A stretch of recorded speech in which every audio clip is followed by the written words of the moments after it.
Salut tout le monde, bienvenue dans votre univers Z, l'endroit où nous parlons de tout ce qui concerne l'univers Dragon Ball. Aujourd'hui, nous allons voir comment Goku active la deuxième transformation de l'Ultra Instinct. Et si vous souhaitez voir plus de contenu Dragon Ball, laissez vos likes et abonnez-vous pour rejoindre notre univers Z.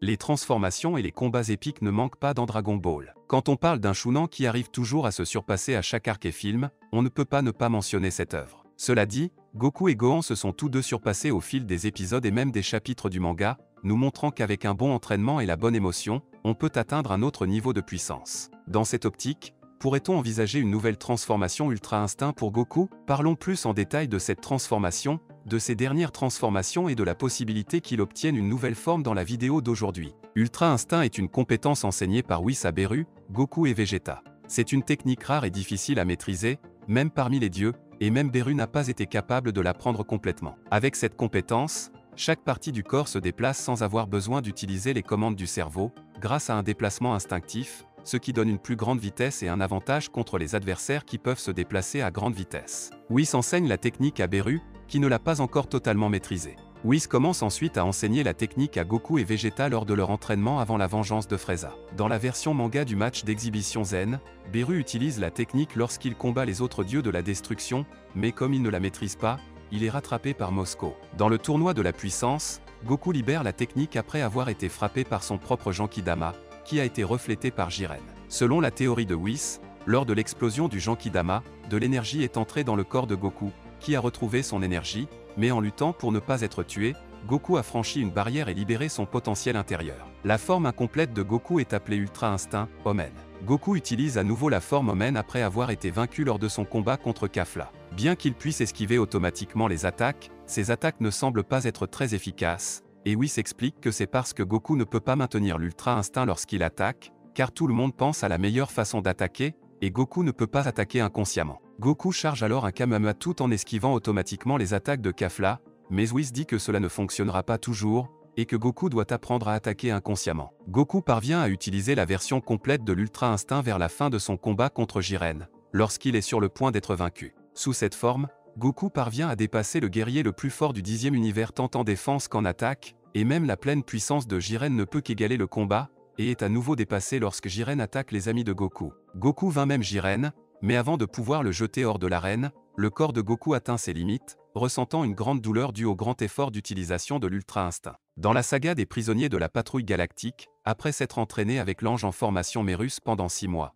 2 mois en temps réel, Goku peut accéder au signe de l'Ultra Instinct à volonté. Grâce à lui, la vitesse et le contrôle de l'énergie de Goku sont si avancés que la plupart des gens ne peuvent pas percevoir ses mouvements ou sa signature énergétique, respectivement. La réaction soudaine et la nature de ces mouvements lui permettent également d'éviter les techniques d'absorption d'énergie. Cependant, comme cette forme est encore à mi-chemin entre son état naturel et la véritable puissance divine de l'Ultra Instinct, elle est instable et, par extension, il ne peut la maintenir que pendant de brèves périodes, ce qui draine des quantités importantes d'énergie. Dans la saga du conflit universel, Goku est également montré comme ayant accès à cet état à volonté, puisqu'en entrant sur le champ de bataille, il l'a immédiatement utilisé, bien qu'il ne soit pas impressionné par le combat. Dans l'anime, son contrôle de la forme peut également perturber un ennemi corrompu, le ramenant à la normale lorsque son attaque a éjecté Oren du corps de Vegeta. Dans le manga, il est montré que la surprise peut lui faire perdre sa forme, comme il en est sorti lorsqu'il a vu Vegeta possédé par Oren. Dans la saga du Granola, Goku a réalisé qu'en raison de sa mentalité, dans sa maîtrise actuelle de l'Ultra Instinct, il était plus adapté à l'instinct du signe supérieur qu'à l'Ultra Instinct parfait, ce qui lui a permis d'accéder à sa variante unique de l'instinct du signe supérieur, connu sous le nom d'Ultra Instinct vrai. Dans cet état, Goku est capable de mettre ses émotions à son service et de se concentrer moins sur le calme de son esprit et de son cœur, ce qui lui permet d'exploiter l'Ultra Instinct à un niveau encore plus élevé que sa forme perfectionnée. Après avoir compris les mots de Whis derrière le mouvement de soi, Goku a appris à laisser tomber tous les doutes et à vivre le moment présent. En synchronisant pleinement ses impulsions avec sa pulsion naturelle, Goku peut inconsciemment libérer le plein potentiel de sa puissance offensive et défensive.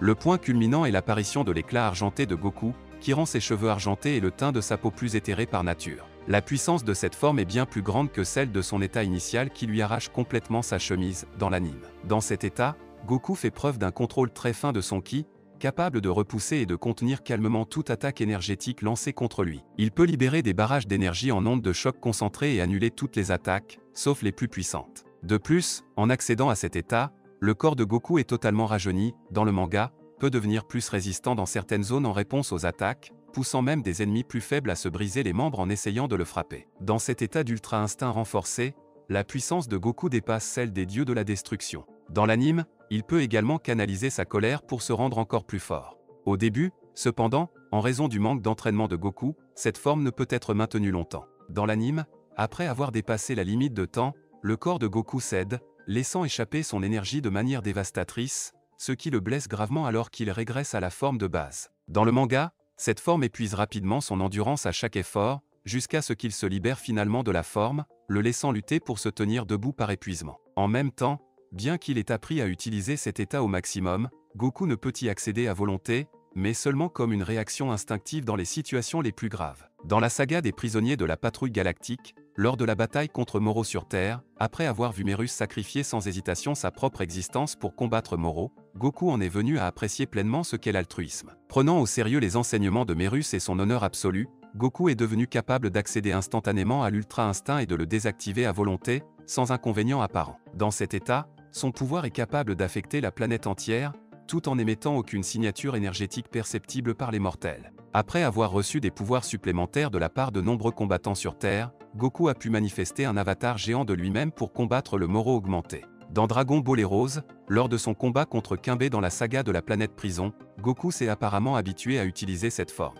Bien qu'il ne puisse toujours y accéder que pour vivre ou mourir face à un tel danger, le contrôle qu'il en avait été plus stable, car il n'explosait pas avec autant d'énergie en y entrant et s'épuisait légèrement après un certain temps. Sorti. Plus tard, dans la saga de la Nouvelle Guerre Espace-Temps, Goku a finalement maîtrisé la capacité d'affronter l'instinct perfectionné à volonté en s'entraînant dans la chambre temporelle hyperbolique des démons. Lorsque l'on regarde ces transformations et que l'on considère la possibilité que Goku atteigne un niveau supérieur de transformation, que diriez-vous de ne pas encore utiliser l'instinct perfectionné lui-même, qui a beaucoup à explorer? Eh bien, nous pourrions avoir quelque chose comme l'instinct supérieur parfait, puisque nous avons la version signe et la version perfectionnée, qui ne sont pas nécessairement parfaites dans leur utilisation. Cela pourrait permettre non seulement au Saiyajin de devenir encore plus puissant avec ses nouvelles capacités, mais aussi d'être capable de fusionner des transformations comme il l'a fait avec le Super Saiyan Blue. Considérant que l'Ultra Instinct a déjà pris plusieurs formes différentes, nous pourrions éventuellement avoir quelque chose comme non seulement une deuxième version de cette forme, mais quelque chose comme un Perfect Ultra Instinct,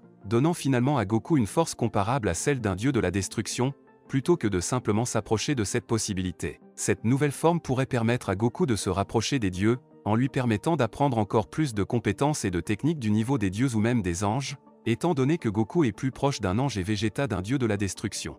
Et vous, aimeriez-vous voir Goku obtenir une nouvelle version d'Ultra Instinct? Quelle puissance pourrait-il devenir? Laissez votre opinion à ce sujet dans les commentaires. C'est tout, j'espère vraiment que vous avez apprécié la vidéo. Si vous avez des suggestions de vidéos, n'oubliez pas de les commenter ci-dessous, car je les lirai toutes comme je le fais toujours. N'oubliez pas non plus de laisser un like si vous avez aimé la vidéo et n'oubliez pas de vous abonner et de sonner la cloche pour ne pas manquer le contenu de votre Univers Z.